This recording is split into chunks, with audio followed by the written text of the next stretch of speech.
Hello students, my name is Surabhi Sani. हम IR spectroscopy के बारे में डिस्कस कर रहे थे और हमने लास्ट क्लास में पढ़ा था वाइब्रेशनल मोड्स के बारे में। हमने बेंडिंग वाइब्रेशंस और स्ट्रेचिंग वाइब्रेशंस के बारे में डिस्कस किया था, जिसमें स्ट्रेचिंग में हमने क्या कहा था, symmetric and asymmetric stretching, and हमने बेंडिंग वाइब्रेशंस के बारे में भी डिस्कस किया था। इस लेक्चर में हम पढ़ेंगे प्रिंसिपल्स ऑफ आईआर स्पेक्ट्रोस्कोपी। तो what is the principle behind the IR spectroscopy? Okay, listen. As we know that atoms constituting a molecules are not held rigid in fixed position. जैसा कि आप लोग जानते हैं कि जो एटम्स मोलिक्यूल्स बना रहे हैं are not held rigid in fixed position. वो एटम रिजिड तो है नहीं फिक्स्ड पोजिशन पे। मैंने कहा था वो कॉन्टीन्यूसली रोटेट कर रहे हैं या वाइब्रेट कर रहे हैं in a number of ways. They are rotating और vibrating in a number of ways. तो जो वेरियस मोड्स ऑफ वाइब्रेशन होंगी वो डिपेंड करेंगी upon the nature of molecule and nature of bonds, कि किस तरह की वाइब्रेशन हो रही है। वो किस पर डिपेंड करेगा?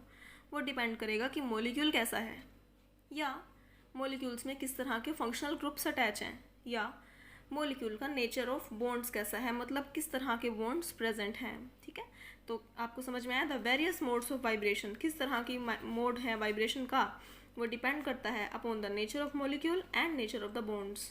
ओके, नेक्स्ट देखिए, absorption of IR radiations by a molecule increases the amplitude of vibration. कि अब आपको पता है कि एक मोलिक्यूल जो एटम से मिलकर बना हुआ है, तो उसके एटम्स रिजिड तो नहीं है, वो कॉन्टीन्यूसली वाइब्रेट कर रहे हैं या रोटेट कर रहे हैं। मैंने आपको एग्जांपल दिया था कि आप बॉल्स की फॉर्म में एटम्स को कंसीडर कर सकते हो और बॉन्ड्स को आप स्प्रिंग की फॉर्म में कंसीडर कर सकते हो, कि bonds are connected, that means balls are connected by a spring. तो अब आपको पता ही है, it is in a motion, they are continuously rotating and vibrating in a number of ways, and that depends upon the nature of the molecule and nature of bonds.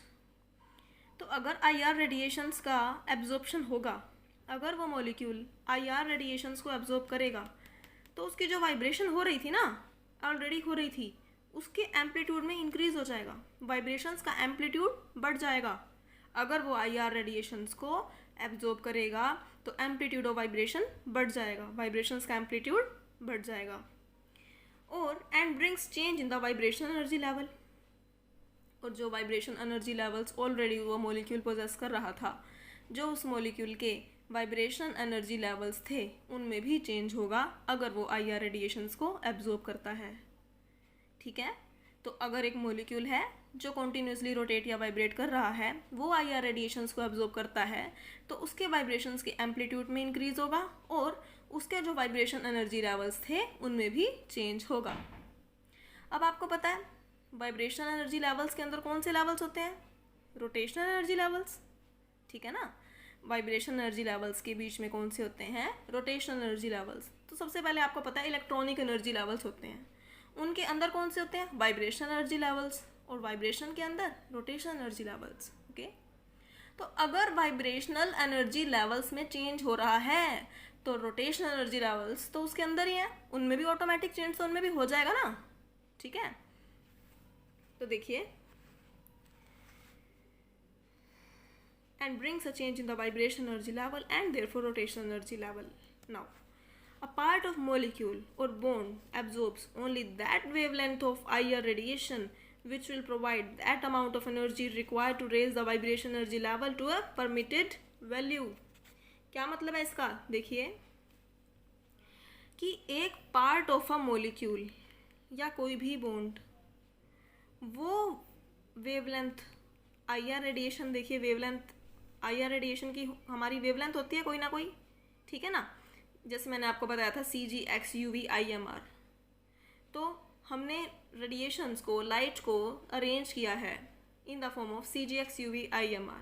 ठीक है ना, तो जो आईआर रेडिएशन की wavelength होगी, ठीक है, तो उस वेवलेंथ में से वो मोलिक्यूल वो वाली वेवलेंथ को एब्जॉर्ब करेगा। ठीक है, a part of molecule or a bond absorbs only that wavelength of IR radiation, कि IR radiation की जो पर्टिकुलर वेवलेंथ की वैल्यू है, वो बॉन्ड वो वाली वेवलेंथ उसमें से, उस पर्टिकुलर वेवलेंथ की वैल्यू में से वो वेवलेंथ को एब्जॉर्ब करेगा जो which will provide that amount of energy required to raise the vibration energy level to a permitted value। देखिए इसे ध्यान से समझिए। देखिए जो हमारी IR की रेंज है, IR की वेवलेंथ की जो रेंज है वो है 15 माइक्रोमीटर, 2.5 माइक्रोमीटर से लेके 15 माइक्रोमीटर, ये है हमारी IR रेंज। तो ये वेवलेंथ आपको दे रखी है 2.5 माइक्रोमीटर से लेकर 15 माइक्रोमीटर तक की जो वेवलेंथ वैल्यू है वो IR रेडिएशंस के अंदर आती है। अब कोई भी बॉन्ड है, लेट अस सपोज मैंने एक फंक्शनल ग्रुप की ही बात कर ली, कार्बोनिल। तो कार्बोनिल ग्रुप 1700 सेंटीमीटर इनवर्स के आसपास हमें एक एब्जॉर्प्शन बैंड देता है।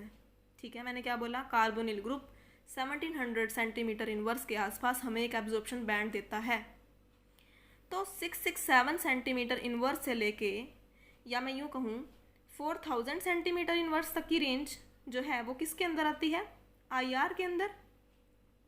कार्बोनिल ग्रुप ने 1700 के आसपास एक एब्जॉर्प्शन बैंड को शो किया, इसका मतलब उसने 1700 सेंटीमीटर इनवर्स वाली रेंज वाली लाइट को एब्जॉर्ब किया है। ठीक है ना। अगर कोई भी ग्रुप कोई भी एब्जॉर्प्शन बैंड दे रहा है, उस एब्जॉर्प्शन बैंड की हमने वेवलेंथ को नोट करेंगे और वो वेवलेंथ हमें बताएगी कि इसने ये वाली रीजन में, IR रीजन में से इसने ये वाला जो वेवलेंथ है, इसने ये वाली वेवलेंथ को एब्जॉर्ब किया है। ठीक है, ये जो हमारा सेंटीमीटर इनवर्स है ये वेव नंबर है, यू नो ना। वेव नंबर और वेवलेंथ में रिलेशन दोनों इन्वर्सली प्रोपोर्शनल होते हैं। Wave number is equal to 1/λ, wave number is inversely proportional to wavelength. ठीक है, तो वो मॉलिक्यूल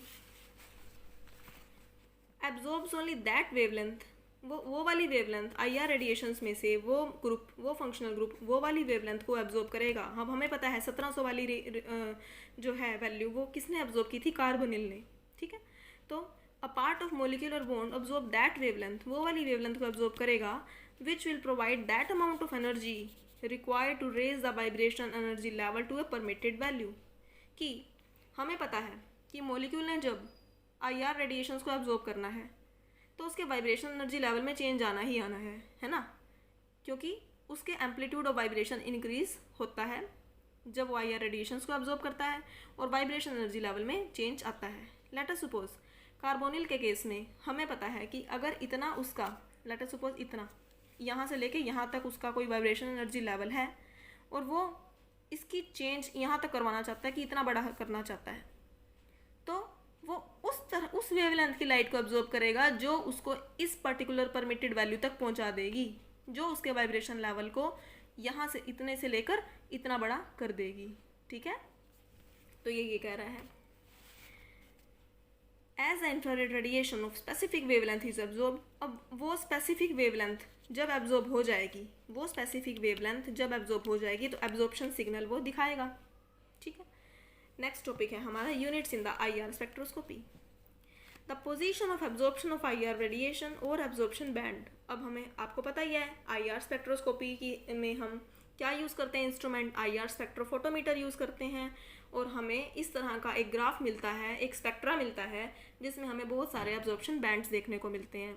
ठीक है, तो उस एब्जॉर्प्शन बैंड की जो पोजीशन है वो हम एक्सप्रेस करते हैं in the term of wavelength और वेव नंबर की फॉर्म में। वेवलेंथ तो माइक्रोमीटर में और वेव नंबर 70 सेंटीमीटर इनवर्स में। यूनिट्स क्या होंगी, वेवलेंथ की होंगी माइक्रोमीटर एंड वेव नंबर की होगी सेंटीमीटर इनवर्स। तो हमारी जो IR रेंज है वो कहाँ से कहाँ तक है, 2.5 माइक्रोमीटर से लेके 15 माइक्रोमीटर, एंड ये सेंटीमीटर नहीं है भाई, माइक्रोमीटर है ये, एंड 4000 सेंटीमीटर इनवर्स से लेके 667 सेंटीमीटर इनवर्स। तो इनके बीच में हमें इसके बीच में हमें जो वेवलेंथ है वो देखने को मिलेगी, या वेव नंबर या फ्रीक्वेंसी। हम वेव नंबर को फ्रीक्वेंसी के टर्म्स में भी बात करेंगे हम यहाँ पर। ठीक है, वेव नंबर को किसकी फॉर्म में हम बोलेंगे, फ्रीक्वेंसी की फॉर्म में। तो या यहाँ से लेके यहाँ तक फ्रीक्वेंसी जो है वो देखने को मिलेगी। ठीक है, उम्मीद है आपको वीडियो पसंद आई होगी, तो प्लीज़ इसे लाइक कीजिए, share, comment and please subscribe my channel. Thank you.